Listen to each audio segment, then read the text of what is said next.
All right, the biggest predictor of your success in almost any area is one thing: persuasion, the ability to show people your perspective, and that's whether you want to make $1 million, whether you want to improve socially, you want a promotion at your job. So one of the things people ask me a lot is like to speak on my perspective on marketing, sales, persuasion. So I thought I'd shoot it here in my house. A lot of people think this is a green screen, but it's just a very bright, sunny day in Hollywood.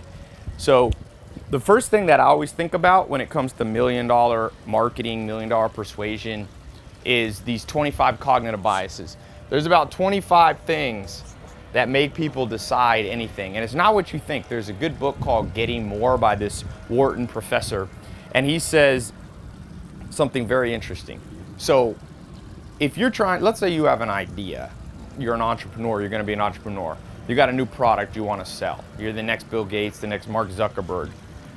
Well, I always say, if a tree falls in the middle of the woods, you know that old cliche, if a tree falls in the middle of the woods, will anybody hear it? And I always say, who cares?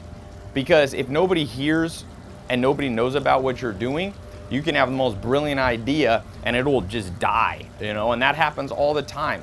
A lot of the products that you see out there at the store or online aren't necessarily the best. Now, ideally, you can have a good quality product, a good quality service, and at the same time, be able to be good at marketing. And marketing, I don't even like the word marketing, it's really about persuasion. So there's these 25 biases. They're called the 25 cognitive biases. I'm going to list out a few and how you can use them today to improve your marketing. And if you're not an entrepreneur, you can still use this. You can use this to make people like you more. And I don't mean that in like a cheesy way, but let's say you need to network and meet a certain person who has access to something you need, whether it's your boss, whether it's, you're in the entertainment industry, you need to meet new people. It's the same principle. So this Wharton professor, Getting More, one of the interesting things he says is that 60% of what makes people decide anything, decide to listen to you. Let's just talk about, how to win friends and influence people. 60% is not what you think. It's what they think of you as a person. It's not even what you're saying. It's what they think of you as a person. Do they like you? People are fickle.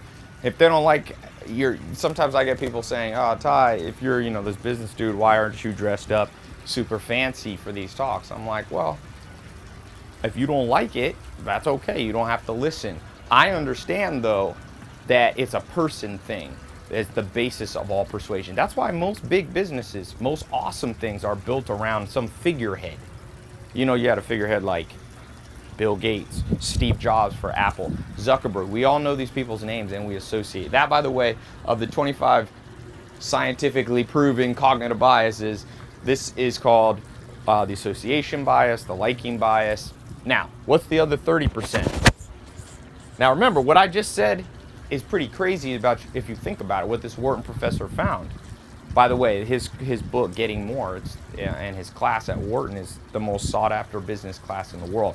So the beauty of the internet is right now, I'm showing you the same things you would learn if you got a MBA at the Harvard, Wharton, all that. So internet's pretty crazy what you can get for free these days.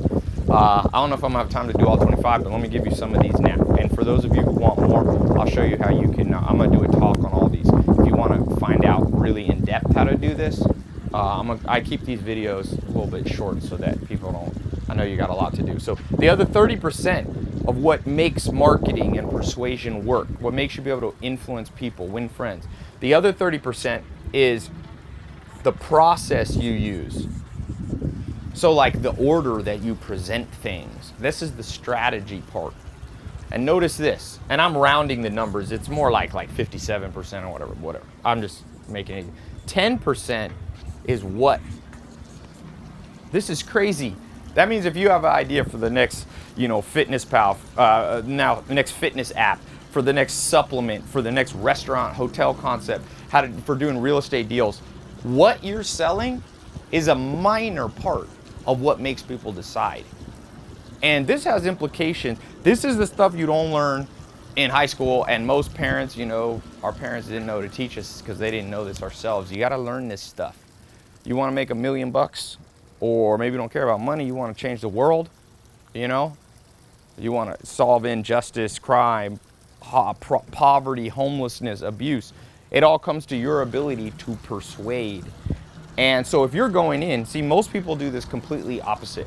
They focus on the what they're selling. In fact, today a guy was texting me who wants me to invest in his app, and he's like, hey Ty, here's what my app's about, bum, bum, bum, bum, bum. But you know what? He hasn't sold me yet, because I'm an investor. People ask what I do. I'm an investor. He hasn't sold me yet on him as a person. He's got to do a better job. It's not just two of them. They got to do a better job showing me, if they want millions of bucks, they want me to invest money like that, I have to believe in them as a person. This is how our brain is set up. There's a professor I just interviewed named Joseph Ledoux, professor at NYU, and he talks about how we have these parts of our brain that are very primitive. So whenever you're selling and persuading people about your idea, whether it be investors or somebody you want to date, what do they think of you? What's the gut feeling they get? People operate on hunches, for good or bad. Now, the process with which so just think about this in like a dating context. What makes people want to go on a second date with you? Okay, number one is, are they attracted to you as a person? Number two is, how do you do the date? Like if your first date, you propose to them, you get down on one knee, they're gonna be scared off because you seem desperate, right? So the process with which you go through the dating, seduction, persuasion, whatever words you want to use. What you actually talk about, what the date actually is, whether you go to Chinese food or Italian food, that's not how people determine. Yet a lot of people fixate on the wrong things.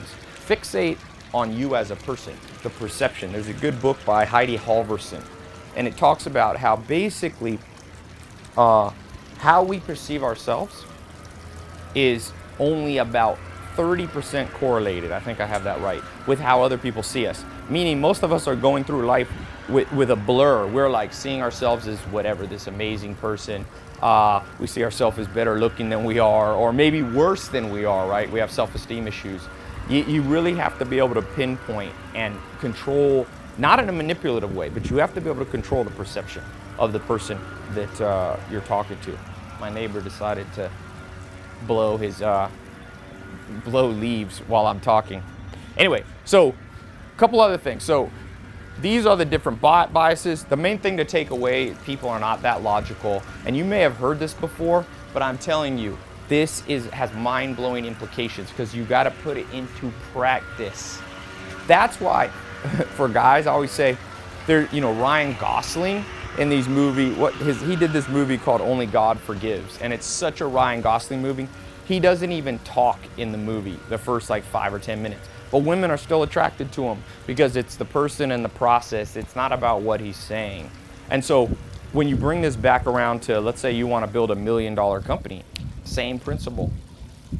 What do people's instinctual gut feeling? And that, by the way, that's why Apple has now become the largest company in the world and surpassed Microsoft. People have iPhones much more than they are in Apple products because now Apple's not a person, but legally in the United States a corporation is a person, but it's an entity, and people like Apple. Steve Jobs was the king of making Apple cool, making it like it was kind of this anti-technology yet still technological. Like Microsoft was like hardcore corporate, and Apple pulled off this coup business-wise. They're now worth $700 billion valuation. I think it's the largest valuation in history of humans because Steve Jobs understood this. Now, what they're selling is still a good product. So that's why I said you don't want to be good at marketing and sell a crappy product. Like Charlie Munger says, you can't polish a turd. So if you have something horrible and you just want to make $1 million, I hope you won't listen to this. Now, I've just given you one of the angles. There's 25 more. I'm not going to get, how long have we been going here for? About 10 minutes. Yeah, so I'll go a few more minutes. So, but I am going to do a free talk, an online talk. I've been doing this series of online talks. They fill up quick, and I'm not just saying that, literally do. I crashed the servers the last 3 times I did it. So you should see a link below here. Click the link if you want to hear the full talk. And I'm going to talk on the full 25 techniques to master $1 million persuasion. So the other thing is, yeah, click the link. It's free. You just put in you just register, and it'll hold your spot. If you wait too long, I'm telling you, it fills up. Last time we had to not let a whole bunch of people on. So click the link. It's either above or below, wherever. Now, another one of these, okay? And I'm not gonna flip the page because it's very windy today. So I'm gonna put a little number 2 here, the story. So if you study philosophy, real high level philosophy, there's all these concepts, whether they be, cosmological, whether it be epistemology, all these different kind of fancy words. Well, ontology is one of them.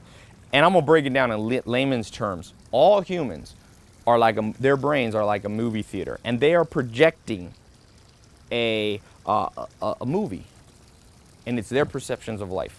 So here's one mistake you can make, and I've made this mistake. If you want to lose a lot of money real quick, I didn't understand this. I lost $28 million over a few years in lost revenue from not understanding what I'm about to tell you.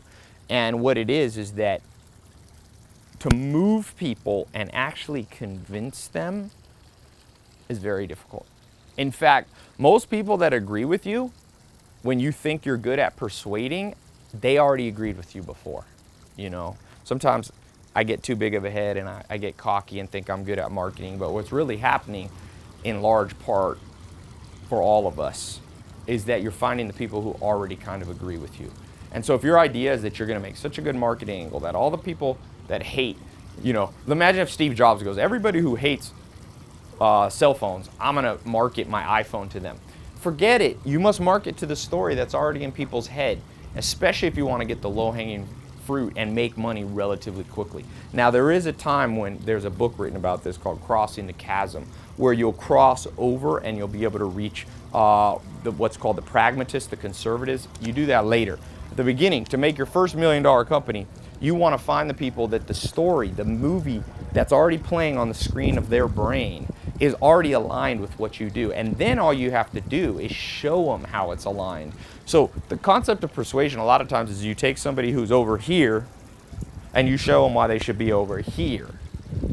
But what you want to do is take the person that's already here and doesn't realize you're right next to them. So you use a little persuasion to be like, hey man, we're already right here together. To move somebody from here to here takes so much money and so deep of pockets that unless you are backed by a large fund and you have $20 to $50 million behind you, I wouldn't do it. You know the old saying, don't go where angels fear to tread. That's where angels fear to tread. That's where big companies fear to tread. By the way, the story, that's why brands are created, because brands create their own story and then they align people through the 25 cognitive biases into their story. So that's a more sophisticated way. I'll be talking about that in this talk. So click the link and if you want to get a little more sophisticated. But look, if you're watching this and I get people watching this at 18 years old, still teenagers, and they ask me, does this apply to me? I'm like, hell yeah. All good advice applies pretty much at all age ranges. I don't believe in age-specific advice. I mean, if there was a Mack truck about to hit you and you were 60, wouldn't you want the same advice as when you're 6 years old? Get the hell out of the way. If you found out there was a treasure chest buried in the back of your house, would you want different advice when you're 18, when you're 80? No, you want to get it as soon as you can. So I always tell people, today's the youngest day of the rest of your life, so you might as well start now. So whether you're learn to make any money, an employee, self-employed, young or old, male or female, learn this stuff. It has deep implications for not just your money situation and not just building businesses, but this has implications for your social life. It has implications, by the way, in persuading yourself. And so many people forget. The first person, a lot of people, the average person who goes to a gym, gets a membership, goes 2 times, and then never goes back. Why? They don't know how to persuade themselves. And if you know how to persuade yourself, that's called self-motivation, which is, Peter Drucker, the great Harvard, he's not a Harvard professor. Harvard prints his books. He says, what made Leonardo da Vinci great? What made, Michelangelo great? They had the ability to manage themselves. And I would add, they had the ability to persuade themselves. So nice silent sirens here in Hollywood. There's always something crazy down in Sunset Boulevard. So yeah, oh good, the sun, it's a warm day today. So yeah, I want to keep going through these. These are 2, there's 23 more. I'll never get through them in this little talk, but trust me, this is the stuff that people know me for, marketing. You may have never heard of me until recently, or maybe you've known my stuff for a while, but now you're watching it, not because I'm so genius or anything like that, but because these marketing principles work. Now, like I said, make sure you're marketing something good. My message to people is the more you learn, the better your life gets. So this is all about knowledge. I call it the knowledge society. It's the new world that's being ushered in. It was predicted back in the 1960s that we'd move from an information age to the knowledge age. So for you, get knowledge inside your head, whether it be in books, a free video like you're watching now, this free online talk that I'm going to be doing. If you click the links, it'll show you the time. It will adjust the time to your local hour, no matter where you live in the world. So yeah, check it out. Learn. The more you learn, the more you earn. That's the advice from the richest man in the world to a 6-year-old kid. And that advice applies to me, even though I'm not 6 years old anymore. We'll be talking on the 25 biases. We're talking about the $1 million persuasion. We're talking about this person process, the what. We're talking about the story in people's head. We'll be talking about how to not manipulate, but use this to push people into something they know they should already be doing. Just imagine if you have a gym, you own a gym. If you can be more persuasive, that means people are going to get healthier. Let's say you have a badass health supplement or something, or like a restaurant with amazing food. You can't just say, I'm going to make something awesome and people are going to come. Those days are over. We live in a world where people get bombarded from 2,000 to 7,000 ads a day. It's too many for people to process. So yeah, go ahead and click the link here, grab your spot. They fill up because it's free, so I'll get 10,000 people at a time in 40 countries trying to get in there. So if you click and it says that it's full, don't worry, come back in another day. Sometimes I'll do them again. So if you miss it, you click the link, it'll say it's full. Just bookmark the page and come back in a week or a month, and I'll be probably maybe do it again. I haven't done this one really too often, so grab your spot while you're seeing this, and also you can subscribe here, and I'll be talking about more of these. So these are 2 strategies for $1 million persuasion. They seem basic, but all the good stuff is basic yet very sophisticated. It's basic to understand this. It's sophisticated to be able to put it in process on a large scale. I've been lucky enough to test these principles on over this year, I don't know, 200-300 million people. So I'm telling you from my own experience. I'm telling you from experience of people who are mentor me, who are much smarter and more experienced than me. So learn. Time to learn. Click the link, and I'll see you on the date and time that's translated to your local time, okay? Talk to you soon.